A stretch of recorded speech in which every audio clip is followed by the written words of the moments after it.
আমাদের অনেকেই বুকে হাত বেঁধে নামাজ পড়ে। আসলে মনটা শুনে, বুকে হাত বেঁধে নামাজ পড়া এটা শাফি মাযহাবের একটা তরিকা আছে, কিন্তু এনরা যারা পড়ে তারা কোনো মাযহাব মানে না। অতএব যে কোনো একটা মাযহাব মানতেই হবে, মাইনে তার কোনো রুলসে আসতে হবে, কিন্তু নাভির নিচে হাত বাঁধাটা হল বিশুদ্ধ। আল্লামা ইমাম ইবনু শাইবা মুসান্নিফ ইবনে আবি শাইবার ভিতরে বিশুদ্ধ শব্দে তিনি হাদিসে কারিমা লিখেছেন, আমার মনে আছে। এমনকি আমাদের মাযহাবের ইমাম, যিনি ইমাম আবু হানিফা রাহমাতুল্লাহ আলাইহি, তিনার উস্তাদের নাম ইমাম ইব্রাহিম নাখঈ, তিনার উস্তাদের নাম আব্দুল্লাহ ইবনে মাসউদ রাদিয়াল্লাহু আনহু, তিনার উস্তাদ রাহমাতুল লিল আলামিন, তিনার উস্তাদ রব্বুল আলামিন, আল্লাহর ছাত্র নবী, নবীর ছাত্র ইবনে মাসউদ, ইবনে মাসউদের ছাত্র ইব্রাহিম নাখঈ, তার ছাত্র আমাদের মাযহাবের ইমাম আবু হানিফা রাহমাতুল্লাহ আলাইহি, তিনারা বলছেন নাভির নিচে হাত বাঁধাটাই সুন্নাত এবং এটাই প্রসিদ্ধ, এটাই রাসূল কারীমের সুন্নাত। তাহলে এবার আপনারা চিন্তা করেন তো, এত বিজ্ঞ বিশ্ববিখ্যাত মুহাদ্দিস যারা রাসূল কারীমের সাহাবীর ছাত্রের ছাত্র, তারা যে মাসালার ব্যাপারে ফতোয়া দেয়, আমরা এই সমস্ত ছোটোখাটো মৌলবী মুর্শিদ ফতোয়ার বিপরীতে ওনাদের ফতোয়াকে অগ্রাহ্য করতে পারবো না, ওনাদের কথাকে আমরা ডাইভার্ট করতে পারবো না। কথা বলেন ঠিক না ঠিক? ওনা হকের উপরে ছিল। উপস্থিতি সেই বিরাট দিনের মালিক আল্লাহ, একদিন না ওই রকম হাজার হাজার বছর পার হবে। দিনটা কত মহাকাল হবে, কত বিরাট হবে। আর সেবু আল্লাহর ছায়া ছাড়া আর কোনো ছায়া নাই, হাউজে কাউসারের পানি ছাড়া আর পানি নাই। নবীজি ডাক দেবেন উম্মত, জিহ্বা বের হইয়া কুকুরের মতো জিহ্বা জ্বলতে থাকবে। আর আল্লাহর বান্দা সারা হাসর মাঠে প্রচন্ড গরম, সূর্যের উত্তাপ কত জানেন নি? যে সূর্যটা দুনিয়াতে পৃথিবীতে আলো দেয়, তুলিজুল লাইলা ফিন নাহারি ওয়া তুলিজুন নাহারা ফিল লাইল। আল্লাহ বলেন যে সূর্যটা দুনিয়ার মধ্যে তোমাকে আলো দেয়, রাত বলতেছেন আমি দিন থেকে রাত বের করি, রাত থেকে দিন বের করি, সূর্যের আবর্তন বিবর্তন আমার আল্লাহর হাতে। এখন রাত এসে গেল, পৃথিবীর সমস্ত শক্তি যদি এক জায়গা হয়, আল্লাহর এই সূর্যটাকে এখন আর উঠে দিতে পারবে না, ঠিক কিনা? আল্লাহ বলেন আশ-শামসু ওয়াল কমারু, আশ-শামসু ওয়াল কমারু বিহুসবানিন ওয়ান নাজমু ওয়াশ-শাজারু ইয়াসজুদান। সূর্য তার কক্ষপথে পরিভ্রমণ করে, সূর্য আল্লাহর আইনে চলে, পৃথিবীর কোনো আইনে সূর্য চলে না। কিন্তু আমার নবীজি হযরত আলীর নামাজের জন্য ইশারা দিয়ে সূর্য উঠাই দিলেন।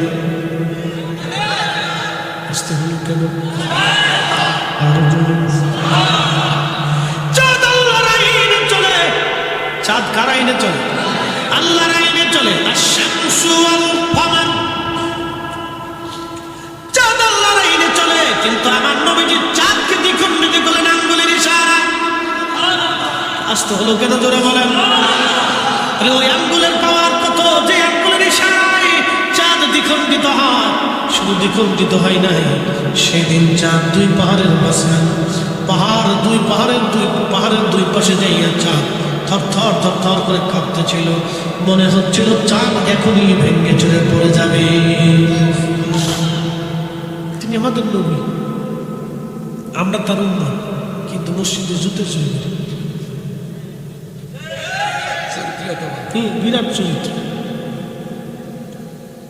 এত বড় চরিত্র, মসজিদে জুতা চুরি করি। কত বড় চরিত্র জানেন? তামাকের টুকলা একজনের সাইডে লিখেছে।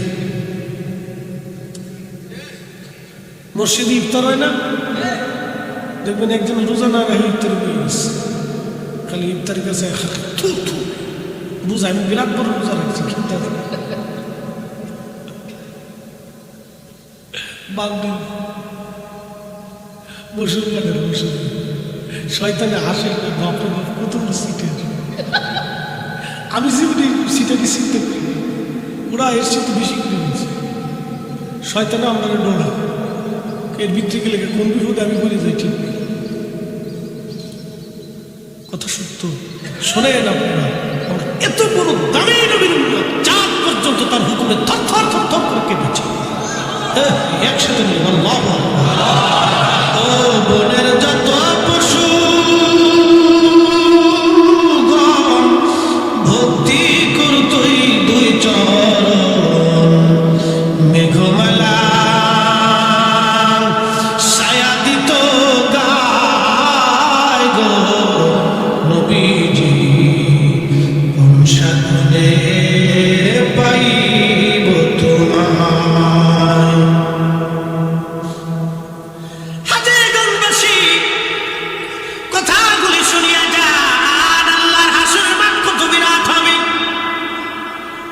ওই হাসরের মাঠে চার সূর্য 200 কোটি ডিগ্রি সেলসিয়াস তাপমাত্রা সূর্যের, মাত্র 12 থেকে 13,000 ডিগ্রি সেলসিয়াস তাপমাত্রায় এই লোহাটা গলে পানির মতো নরম হয়ে যাওয়ার কারণে লোহাগুলি এইভাবে তৈরি করা হয়।